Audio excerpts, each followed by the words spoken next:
Bagaimana Muhammad boleh stay kekal dengan kesempurnaan walaupun melalui kelajuan tahap itu? Nah, itu wallahu alam. Tuan-tuan, Amalanku sebalona hijau dor, hatiku sangat terkacau. Balku tinggal empat, ku pegang merah terang. Assalamualaikum warahmatullahi wabarakatuh. Kembali lagi di Indoriek TV.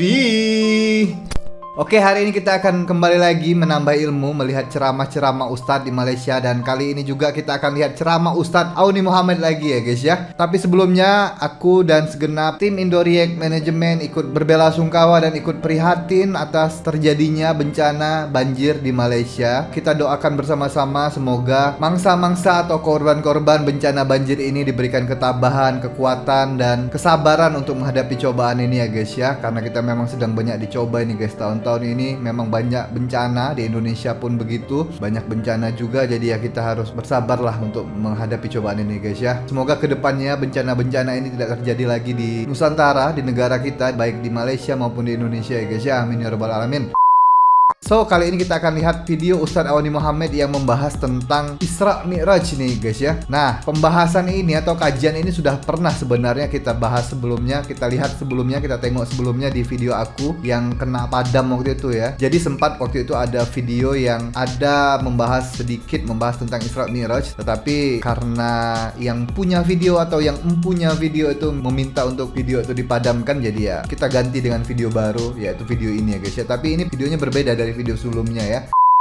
Dan kalau kita bicara tentang Isra Mi'raj itu memang itu adalah salah satu keajaiban dan mukjizat, mungkin bisa dibilang sesuatu yang di luar nalar manusia, di luar otak manusia ya gitu ya. Waktu zaman dulu apalagi ya. Di zaman dulu kan belum ada hal yang seperti itu. Mungkin kalau di zaman sekarang sudah bisa kita kait-kaitkan dengan teknologi-teknologi yang sudah tercapai di zaman sekarang seperti kecepatan cahaya lah. Terus kalau di science fiction itu ada warp ya. Kalau kalian sering nonton Star Trek atau Star Wars gitu kan, ada yang lompatan memakai warp itu ya guys. Nah itu terus ya banyak lagi lah science yang zaman sekarang itu yang membahas tentang Isra Mi'raj ini ya. Mungkin peristiwa Isra Mi'raj itu juga menjadi inspirasi pada saintis-saintis barat atau saintis-saintis luar untuk mengkaji lebih dalam tentang peristiwa itu ya guys ya. Nah kali ini kita akan lihat pembahasan Ustadz Auni Muhammad tentang Isra Mi'raj ini. Walaupun ini videonya tidak begitu panjang karena kalau yang full itu aku nggak dapat izin juga melihat videonya. Jadi ya walaupun video ini pendek, nanti insya Allah bermanfaat, insya Allah kita dapat menambah ilmu lagi ya guys ya. Yuk kita tonton sama-sama video Ustadz Auni Muhammad yang satu ini. Yuk.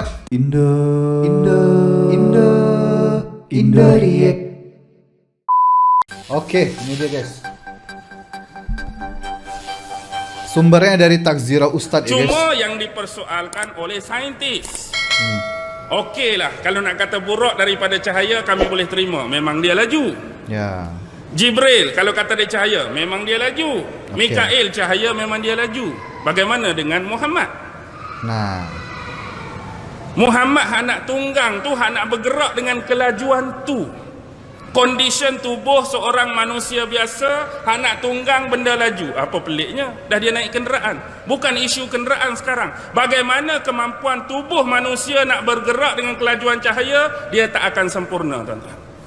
ya sih sebenarnya kalau kita ya makanya kalau di science fiction atau di film-film gitu ya guys ya, ini masih dalam film ya, belum ada teknologi yang sebenar-benarnya sih sebenarnya. Kalau kita lihat di film Star Wars, film-film Star Trek atau film-film pesawat-pesawat yang antar galaksi gitu ya, antar bintang itu kan dia pakai di atas kecepatan cahaya gitu kan, dia pakai teknologi warp itu guys. Nah, di teknologi warp itu dia ada masukkan sesuatu kayak liquid atau cairan yang untuk menahan body manusia itu supaya tetap stabil di pergerakan secepat itu guys ya. Mungkin di peristiwa Isra Mi'raj juga Nabi Muhammad yang seorang manusia gitu kan, mungkin juga dikasih teknologi seperti itu mungkin ya guys ya. Ini nggak tahu aku guys ya, wallahu alam lah ya. Itu pemikiran yang lebih jauh, lebih ke depan ya. Sebab tu bila orang bincang tentang time travel atau teleport, maksud kita duduk sini macam dalam cerita tu kan, time tunnel tahun 80-an, tiba-tiba pergi duduk sana. Ya. Seorang yang bergerak sama dengan kelajuan cahaya atau lebih laju daripada kelajuan cahaya, tubuh dia akan lebur, akan hancur. Ya. Tubuh Kalau- dia akan ya, lebur, akan betul. hancur. Nasib baik X-Men Wolverine tu boleh bertangkuk balik. Betul tak? Tengok Allah kali hak masa dia nak ambil awet dia tu kan. Hancur pergi dekat. Oh, tangkuk. Nasib baik kalau orang lain mampu keras lama lah. Bagaimana Muhammad boleh stay kekal dengan kesempurnaan walaupun melalui kelajuan tahap itu? Nah, itu wallahu alam. Tuan-tuan tak percaya, ambil satu bantal. Contoh paling mudah. Ambil Kebesaran bantal, Tuhan. bantal tu sempurna, kemudian ada dia punya apa penutup kita panggil apa? Sarung. Sarung bantal tu, pegang bucu dia dua atas, biar dia tu ke bawah macam ni. Ah, Kemudian tuan hayung kuat-kuat. Hayung kuat-kuat bantal tu pegang dua bucu. Tadi bantal tu elok, sempurna. Ni tenaga manusia, bukan laju cahaya pun, tenaga tangan kita. Bila bantal tu berhenti, agak-agak sempurna macam tu ke reyok habis dah. Hak tenaga kita pun bantal tu duk reyok habis dah. Nak cakapnya ada kecacatan. Ada tak sempurna dah. Ni hak nak bawa dia tu laju, pengiring laju dia sendiri tu. Nak duduk dalam keadaan kelajuan tu, tiba-tiba sampai tempat, okey, tak ada apa. Patut dia jadi reyok ke, nak kalau ikut teori biasa dia jadi reyok ke, tak sempurna ke, pecah ke, terbelah ke. Tapi wah, hak ni lah payah. Hak ni lah payah kita nak pecah. Sebab itulah bila kita bincang Isra' dan Mi'raj, dia ada benda-benda dia. betul. Okey, contoh kita pi. Kita pi. Boleh dah tak? Saya ada masa pun tak lama ni. Bukan tak lama apa, sebab 9.30 nak kena rush balik ambil anak tuition. Tu je nak abang. Okey. Kita tengok hukum recycle, hukum alam, hukum kitar ni. Saya sebut satu benda, tuan-tuan kata ya atau tidak, maksudnya bersetuju atau tidak dengan pernyataan ini. Ya. Sebab mendahului sesuatu. Setuju atau tidak? Sebab mendahului sesuatu. Oh ya, kalau pasti ada sebab dulu. Ada sebab baru ada akibat. Ya betul, aku setuju Ustadz. Sebab mendahului sesuatu, ya betul. Pasti ada sebabnya dulu kan, baru ada sesuatunya itu, ya. Setuju atau tidak? Tuan-tuan boleh ada pilihan. Ada nak jawab ya setuju, ada yang tak setuju pun okey, tak ada masalah. Ya. Sebab mendahului sesuatu, boleh terima atau tidak? Terima. Okey, memang sebab mendahului sesuatu. Sebab dalam kejadian apa pun di alam ni, sebelum dia terjadi tu ada sebab dia. Ya, betul. Ada sebab dia. Jadi kita nak cari sebab, hikmah di sebalik kesebaban itu memang di luar bidang kita. Tapi nak habaq, sebab mendahului sesuatu. Jangan pening ayat seterusnya. Sebab mendahului sesuatu. Mendahului itu setiap pendahuluan tidak semestinya memunculkan sesuatu. Ni Setiap pendahuluan tidak. macam ni, mudah. Saya bagi beberapa contoh. Okey. Seorang saintis, David Ham. David Ham ni dia buat ujian pada satu tembakan meriam yang besar. Okey. Ambil meriam, bubuh peluru, tembak. Bila tembak, dia buat penelitian, benda pertama yang paling awal muncul pada muncung meriam tu apa dia agak-agak? Api. Cahaya. Kilatan Ya. Cahaya. Cahaya hak mula-mula keluar. Ya. Sup cahaya dulu, yang kedua baru bunyi pom, ya, betul. yang ketiga baru peluru keluar. Oke, jadi cahaya itu urutannya memang benar, itu speednya dulu tuh. Jadi yang paling tinggi speednya pasti keluar duluan. Jadi cahaya itu kecepatan cahaya ya. Terus bunyi, energi suara itu ya. Jadi kecepatan suara. Makanya kalau petir atau kilat itu kan cahayanya dulu, kilatnya dulu keluar, terus baru bunyinya kan. Karena kecepatan cahaya lebih laju dibandingkan dengan kecepatan suara. Terus baru pelurunya itu energi kinetik itu. Nah, energi kinetik itu berada di urutan ketiga itu dari segi speednya ya, kecepatan ya. Bila dibuat gerakan perlahan-lahan, zap kilauan cahaya, peluru pom bunyi, baru peluru keluar. Baik. Ini bermaksud kilatan cahaya yang keluar itu bukanlah penyebab kepada bunyi pom tu. Kalau tak ada cahaya keluar, tak bunyi ke pom pada meriam? Kalau kata tak keluar cahaya mula-mula, meriam ni awal tak bunyi ni. Sebab tak keluar cahaya ke dia tak bunyi? Adakah cahaya tu penyebab bunyi pom? Enggak juga. Bukan cahaya tu penyebab bunyi pom. Inilah maksud dia. Walaupun cahaya tu duduk pada pertama, dia bukan jadi sebab. Dan adakah cahaya dan bunyi pom tu penyebab peluru keluar? Penyebab peluru keluar yang sebenarnya bukan. apa dia? Hak duk belakang tu, hak pak tu. Cahaya tak ada kena-mengena dengan peluru keluar, walaupun dia semua dalam satu konteks. Hak bunyi pom pun tak ada kena-mengena. Kalau tak bunyi pun, kalau pak orang dekat, keluar juga. Betul. Baik, yang poin dia nak abang, setiap yang awal tu tidak semestinya jadi penyebab kemunculan sesuatu. Tapi Dewi Ham ni orang masih ke belakang sikit pada kita je. Tapi imam besar kita, Hujjatul Islam Imam Ghazali juga buat satu perbandingan yang mudah. Dia kata apa? Setiap pagi, setiap kali munculnya cahaya matahari diawali dengan kokokkan ayam jantan. Maksudnya dia nak habaq, biasanya ayam jantan berkokok, lepas tu waktu pagi, lepas tu keluar matahari. Betul. Tetapi keluarnya matahari bukanlah kerana diawali dengan kokokkan ayam. Ya, itu poinnya guys ya. Bukan kerana ayam tu kokok matahari keluar. Kalau ayam sakit tekak hari tu tak berkokok, bagaimana? Betul. Aku tiap-tiap hari ni ayam berkokok aku keluar. Ayam ni pun suwe sungguh, pukul 7.30 tak berkokok lagi. Nak keluar pun malas. Adakah dia duduk tunggu ayam berkokok juga? Dah. Ayam tak berkokok pun dia keluar. Betul. Sebab bukan sebab dia keluar tu sebab ayam berkokok, tapi kebetulan. Nak habaknya, hak permulaan tu bukan penyebab pun. Betul. Itu kata payah nak cari hikmah di sebalik setiap kejadian. Contoh kita ambil mudah, kita tengok 2-3 minggu lepas apa yang berlaku di negara New Zealand kan. Pada awal tu ini kita tahun berapa ni tengok hak teroris duk pam tu, apa yang kita rasa? Apa yang kita rasa bila saudara kita diperlakukan demikian? Nak marah ada, betul. Geram ada. Kalau boleh depan mata dia ni memang aku belasah. Kalau depan mata memang aku ligang. Kemarahan dah memuncak. Tapi sekarang apa yang Allah letak? Dalam keadaan tu Allah balikkan orang-orang di sana boleh menerima, cuba mendekati apa yang dinamakan Islam. Tengok hikmah. Kita duk nampak marah-marah tu, tiba-tiba oh ni yang Allah nak letak. Sebab tu sebab atas sesuatu, akibat tu dia payah. Kadang-kadang nampak benda tu Allah nak marah, tiba-tiba oh ni yang Allah nak letak. Betul. Sampai kita hikmahnya kata kita enggak tahu guys. Ada mak-mak motor, geng-geng yang paling ditakuti kononnya bagi bantuan. Jadi ni satu benda. Sebab di sini poinnya di sini. Bukan pada tattoo dia, bukan pada penampilan dia, bukan pada fizikal dia, tapi pada sikap yang Allah letak.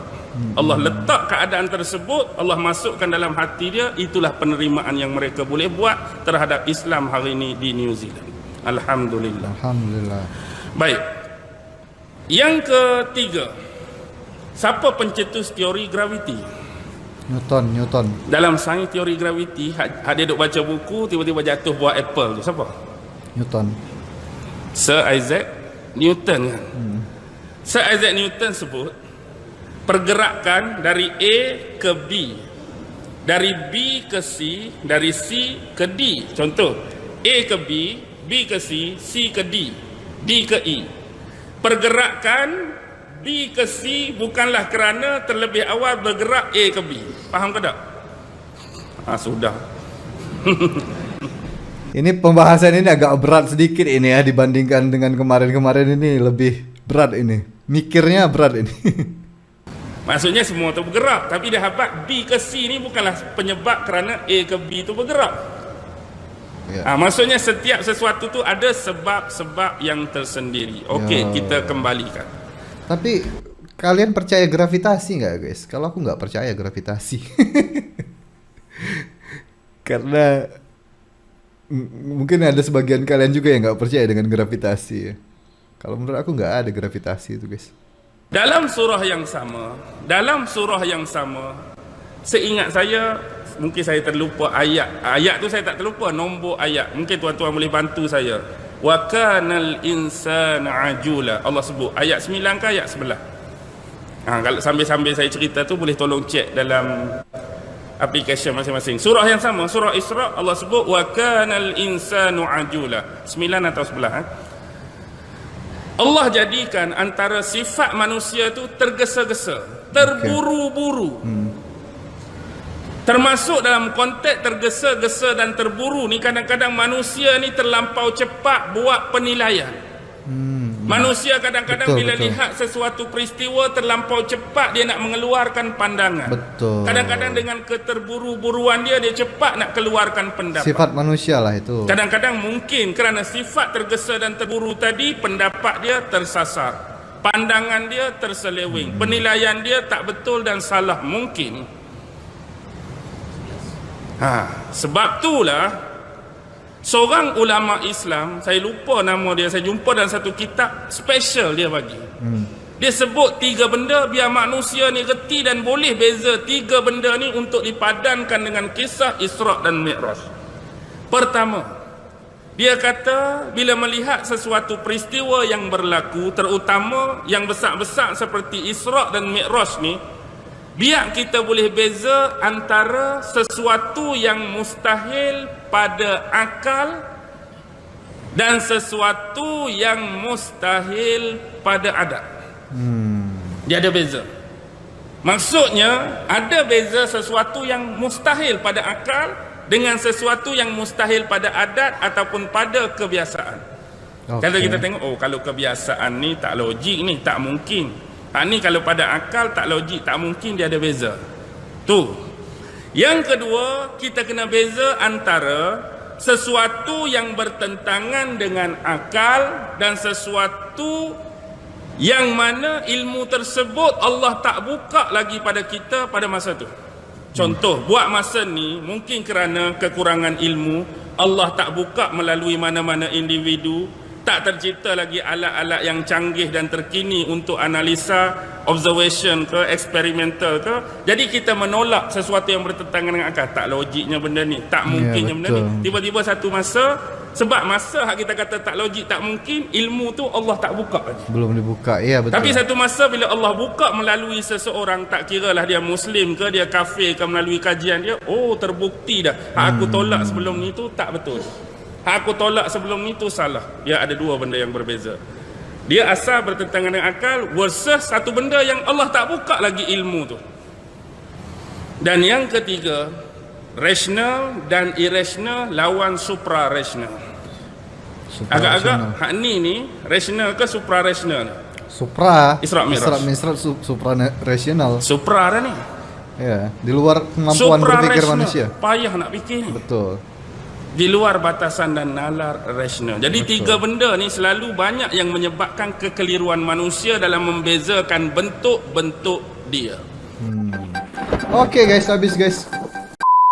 Oke, itu dia tadi kajian Ustadz Auni Muhammad tentang Isra' Mi'raj. Walaupun ini videonya pendek dan kurang begitu lengkap juga ya, tapi insya Allah nanti selepas ini aku cari lagi yang lebih lengkap lah ya, lebih full gitu ya. Dan aku sempat dapat videonya, cuma ya itu guys, kita nggak dapat izin untuk aku upload di channel aku ini guys, dari yang punya videonya gitu kan. Nah, tapi untuk pembahasan Ustadz yang kali ini memang agak berat sedikit lah ya. Kita diajak berpikir yang agak berat dan aku beberapa kali tadi sangat fokus memikirkannya. Tapi menurut kalian gimana guys? Isra' dan Mi'raj itu sampai sekarang memang belum tahu ya, bagaimana sih sampai bisa begitu gitu kan. Nabi Muhammad diangkat ke langit dengan kecepatan yang seperti itu gitu kan. Itu memang masih dipelajari sampai sekarang, nggak cuma dari ilmuwan-ilmuwan muslim atau cendekiawan muslim, tapi juga dipelajari oleh saintis-saintis modern zaman sekarang di barat sana ya guys ya. Mungkin peristiwa Isra' Mi'raj juga menjadi inspirasi dari film-film terkenal Hollywood gitu kan, film-film tentang antar galaksi gitu kan, pesawat-pesawat luar angkasa gitu kan. Ya mungkin dari buruk itu ya guys ya, inspirasinya ya guys. Mungkin kalian ada informasi yang lebih lengkap atau yang lebih pas atau yang lebih kredibel untuk menjelaskan hal ini, tuliskan aja komentar dan pendapat kalian di bawah ya guys ya. Kita kaji sama-sama, kita belajar sama-sama ya. Dan semoga video ini bermanfaat untuk kalian juga. So, besok kita belajar lagi, melihat lagi kajian-kajian Ustadz, ceramah-ceramah Ustadz dan pembahasan-pembahasan Ustadz yang lainnya dengan pembahasan yang lebih menarik tentunya. So, tungguin aja video aku selanjutnya. Dan itu aja untuk video kalian, cukup sampai di sini aja, sampai ketemu lagi selanjutnya. Terima kasih untuk teman-teman yang sudah menonton video ini. Terima kasih untuk teman-teman yang sudah subscribe support channel ini, dan akhir kata peace love and respect for Indonesia. Ciao. Sayonara. sayonara,